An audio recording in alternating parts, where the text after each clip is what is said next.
जय श्री राम। धर्म और नीति का उपदेश तो उसको करना चाहिए जिसे कीर्ति विभूति ऐश्वर्य समुद्र प्यारी हो, किंतु जो मन वचन और कर्म से चरणों में ही मेरा प्रेम रहता है, हे कृपा सिंधु, क्या वह भी त्यागने के योग्य है? कितना भी समझाने पे लक्ष्मण जी समझ नहीं रहे हैं। करुणा सिंधु संबंधु के सुने, मृदु बचन विनीत समुझाए और लाई, प्रभु जानी स्नेह सभी। दया के समुद्र श्री रामचंद्र जी ने भले भाई के कोमल और नम्रता युक्त वचन सुनकर और उन्हें स्नेह के कारण डरे हुए जानकर हृदय से लगाकर समझाया और कहा, हे भाई, जाकर माता से विदा मांगाओ और जल्दी वन को चलो। रघुकुल में श्रेष्ठ श्री रामचंद्र जी की वाणी सुनकर लक्ष्मण जी आनंदित हो गए।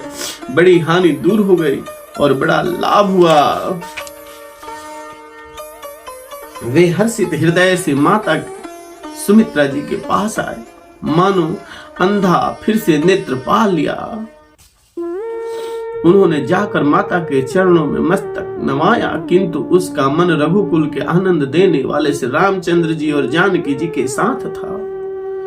पूछे मातु मलिन मन देखे, लखन कही सब कथा विशेषी। गई सहमी सुनि बचन कठोरा, मृग देखी दब जनु चहुरा। माता ने उदास मन देखकर उनके कारण पूछा। लक्ष्मण जी ने सब कथा विस्तार से कह सुनाई। सुमित्रा जी कठोर बचनों को सुनकर ऐसी सहम गई जैसे हिरनी चारों ओर वन में आग लगी देखकर सहम जाती है। लक्ष्मण ने देखा कि आज अब अनर्थ हुआ, ये स्नेहवश काम बिगाड़ देंगे, इसलिए वे विदा मांगते हुए डर के मारे सकुचाते हैं और मन ही मन सोचते हैं कि हे विधाता, माता साथ जाने को कहेंगी या नहीं। समुझी सुमित्रा राम सिए, रूप सुशील सुभाव, नृप स्नेह लखी, धुने सिरु, पापिनी दिन उदाऊ।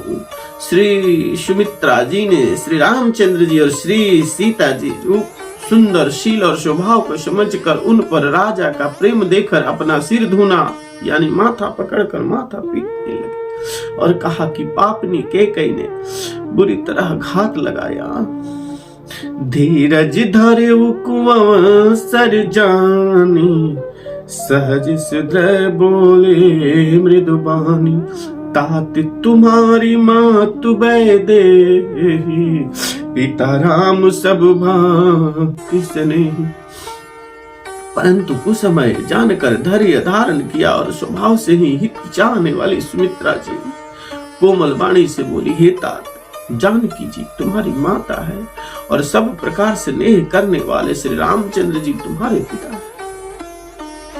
जहाँ श्री रामचंद्र जी का निवास हो वहीं अयोध्या है, और जहाँ सूर्य का प्रकाश हो वही दिन है। यदि निश्चय ही सीता राम वन को जाते हैं तो अयोध्या में तुम्हारा कुछ भी काम नहीं। गुरु पितु मातु बंधु सुर साई, से यही सकल प्राण की नाई। गुरु, पिता, माता, भाई, देवता और स्वामी, इस सब की सेवा प्राण के समान करनी चाहिए। फिर श्री रामचंद्र जी तो प्राणों के भी प्रिय हैं, हृदय के भी जीवन है और सभी के स्वार्थ रहित सखा है, मित्र है। जगत में जहां तक पूजनीय और परम प्रिय लोग हैं, वे सब राम जी के नाते से ही पूजनीय हैं, यानी परम प्रिय हैं, मानने योग्य है। हृदय में ऐसा जानकर हे तात, उनके साथ बन जाओ और जगत में जीने का लाभ उठाओ। भूरी भाग भाजुन भयों, मोहि समेत बलि जाऊं। जो तुम्हारे मन छाड़ी छलू, किन्ह राम पद ठाऊं। मैं बलिहारी जाती हूँ, हे पुत्र, मेरे समेत तुम्हें बड़े ही सौभाग्य के पात्र हुए। जो तुम्हारे चित्त ने छल छोड़कर श्री रामचंद्र जी के चरणों में स्थान प्राप्त किया है। पुत्रवती जुबती जग सोई, रघुपति भगत जासु सुतो होई। संसार में वही युवती स्त्री पुत्रवती है जिसका पुत्र श्री रघुनाथ जी जैसा भक्त हो, नहीं तो संसार में वही युवक युवती पुत्रवती है जिसका पुत्र श्री रघुनाथ जी का ही प्रिय भक्त हो, नहीं तो जो राम से विमुख पुत्र से अपना हित जानती है वह तो बांझी अच्छी है। पशु की भांति उसका ब्याना पुत्र प्रसव करना व्यर्थ है। तुम्हारे ही भाग्य से श्री रामचंद्र जी वन को जा रहे हैं। हे तात, दूसरा कोई कारण नहीं, संपूर्ण पुण्यों का सबसे बड़ा फल यही है कि श्री सीताराम जी के चरणों में स्वाभाविक प्रेम हो। रागु रोसु ईर्षा मद मोहि, जनि सपने हुइनके बस हो। सकल प्रकार विकार विहाय, मन क्रम बचन करे हूँ सेवकाय। राग रोष ईर्ष्या मद मोह इनके बस स्वप्न में भी मत होना। सब प्रकार से विकारों का त्याग कर मन वचन और कर्म से श्री सीताराम जी की सेवा करना। तुमको वन में सब प्रकार से आराम है जिसके साथ श्री राम और सीता स्वरूप माता पिता है। हे पुत्र, तुम वही करना जिससे श्री रामचंद्र जी की वन में कलेश न पावे और मन में उनको कलेश ना हो। मेरी यही उपदेश है। हे तात, मेरा यही उपदेश है, अर्थात तुम वही करना जिससे वन में तुम्हारे कारण श्री रामचंद्र जी और सीता जी सुख पावे और पिता माता प्रिय परिवार तथा नगर के सुखों की याद भूल जाए।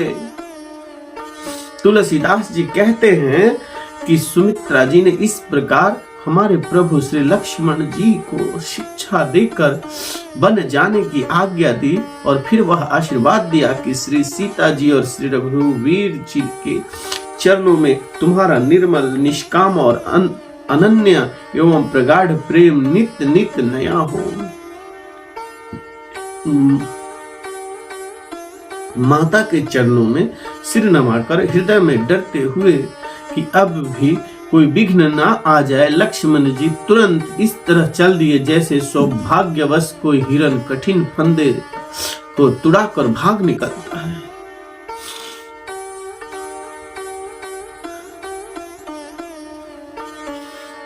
लक्ष्मण जी वहां गए जहां श्री जानकीनाथ जी थे और प्रिय का साथ पाकर मन में बड़े ही प्रसन्न हुए। श्री रघुनाथ जी और सीता जी के सुंदर चरणों की वंदना करके वे उनके साथ चले और राजभवन में आए। कहीं परस पर पुर नर नारी, भली बनाई विधि बात बिगाड़ी। तन कृष्ण मन दुख बदन मलिने, बिकल मनहु माखी मधु छीने। नगर के स्त्री पुरुष आपस में कह रहे हैं कि विधाता ने खूब बनाकर बात बिगाड़ी। उनके शरीर और दुबले मन दुखी और मुख उदास हो रहे हैं।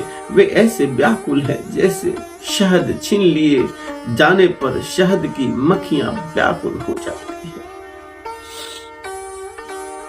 सब हाथ मल रहे हैं और सिर धुन कर पीट कर यानी माथा पकड़कर पछता रहे हैं, मानो बिना पंखे के पक्षी व्याकुल हो रहे हैं।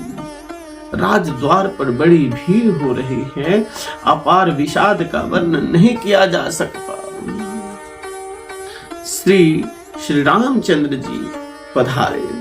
सचिव उठाई राव बैठा रे, कहीं प्रिय बचन राम पगुधारे। सिंह समेत दो तनया निहारी, व्याकुल भयो भूमि पति भारी। श्री रघुनाथ चंद्र जी शीतम पधारे।